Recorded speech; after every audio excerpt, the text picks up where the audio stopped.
Hello and welcome to part 47. In this video, we will learn enums. Enum is a short for enumeration. Enum is a very powerful feature in C# that allows us to define a set of named constants. Let's understand what are named constants with the help of an example. I have opened up my Visual Studio. To understand enums, let's create a class.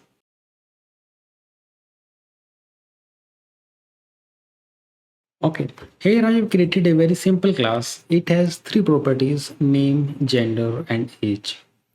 Now let's create some objects of customer class.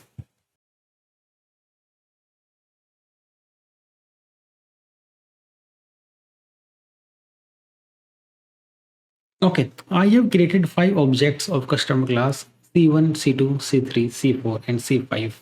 And I have given name, age, and gender to all the objects.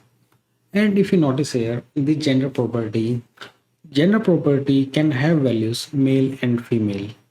But if you notice, for all the objects, we have to write male and female. If we have 1000 objects, for all those 1000 objects, the possibility of gender is only male and female.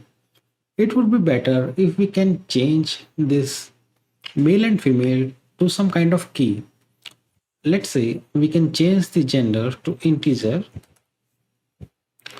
and for male we can say 1. I will say 1 for male and 2 for female.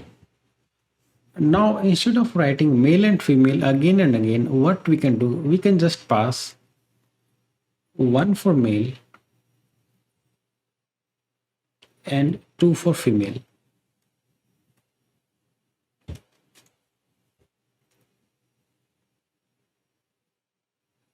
So by doing this, what we have done, we have made our code more maintainable. Now instead of storing that string male and female every time, we are just storing 1 and 2, that is of integer type. Overall, we are saving some memory in our program. Now that is fine, but still the user can provide some invalid value. If we provide some value 3 here, that will also work, because there is no validation that is checking gender should be in 1 and 2 only. For this, what C# has done, C# has introduced enums. So let's create an enum and understand how we can solve this problem using enums. To create an enum, you have to use the enum keyword. So let's say public enum gender.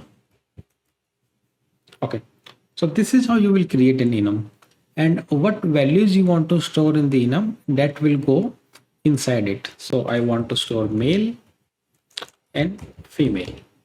All right, so our enum is ready. I can use my enum to store values male and female. And if you notice here, once you create an enum, it will by default give some integer value to the values which are added inside it. If I hover over on the male, it will say male equal to 0. So it means 0 value belongs to male and female equal to 1. For female, we will use 1. But now let's try to change this gender from integer type to enum type. Let's call it gender.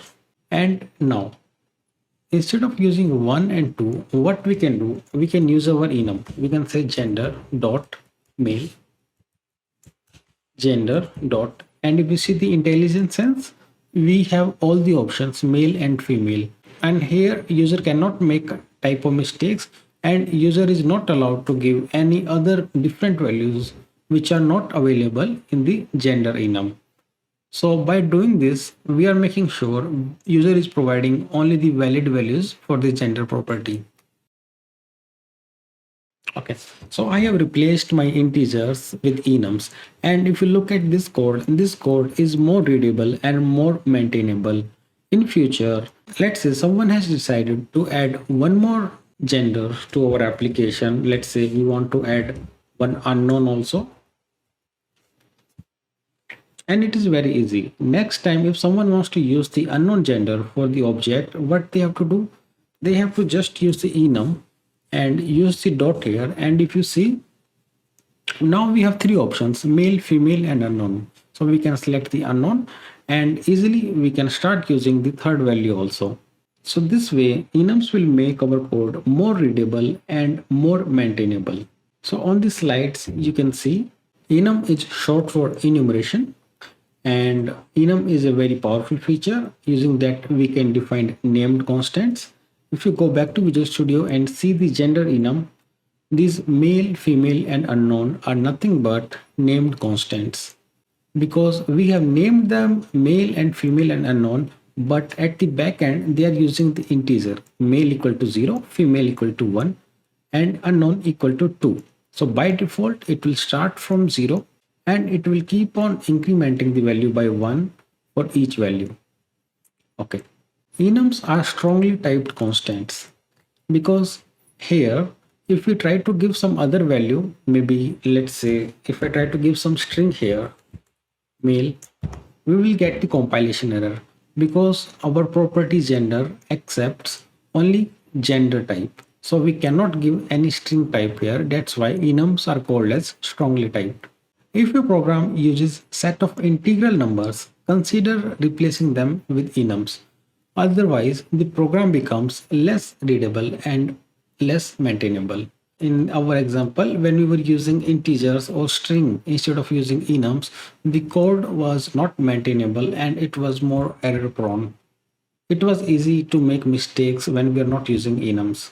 That's it for this video, guys. In the next video, we will learn more about enums, and in the next video, we will learn how we can convert these values to integer and back to enum values.